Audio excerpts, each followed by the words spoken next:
Want to see what liberal foolishness will do to law enforcement? Just look at what's happening in the UK.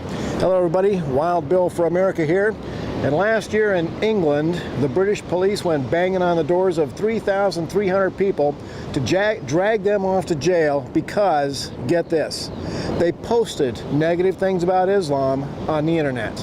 Yes, in England, the citizens are hauled away in handcuffs if they say the truth about Islam.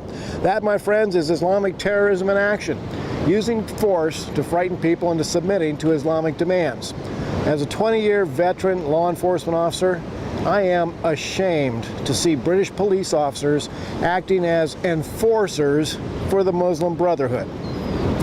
Islam is the most violent, false religion in the world. The blood of innocent people runs in the streets of England. Terrorists running down British citizens.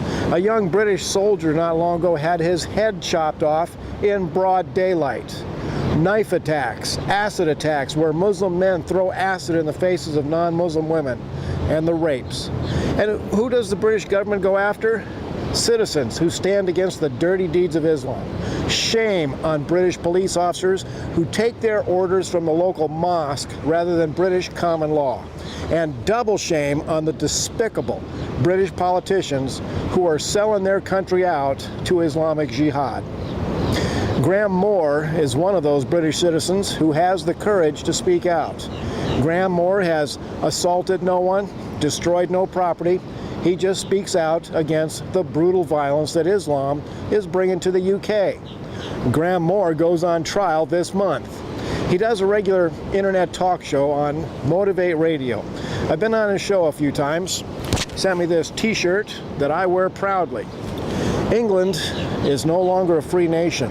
Islam has brutalized it into submitting to Islamic law. The courageous Brits who defeated the Nazis are gone, and today's British government spits on the memory of their previous generation. Canada's going the same way. I was recently snatched up by the Canadian police when I went to Calgary because I was going to give a speech against the abuse of women and children under Islam.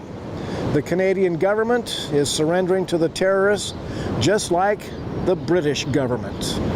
And American liberals, if they can, will force the USA to submit to Islam as well.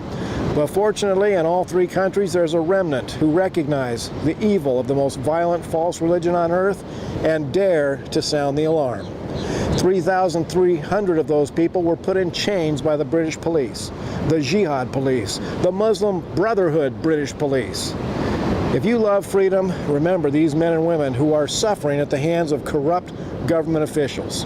And whenever I'm on Graham's show, I remind people that there really is only one weapon that can combat the false religion, and that is the one true faith in Jesus Christ, the Son of God, as revealed in the Scriptures.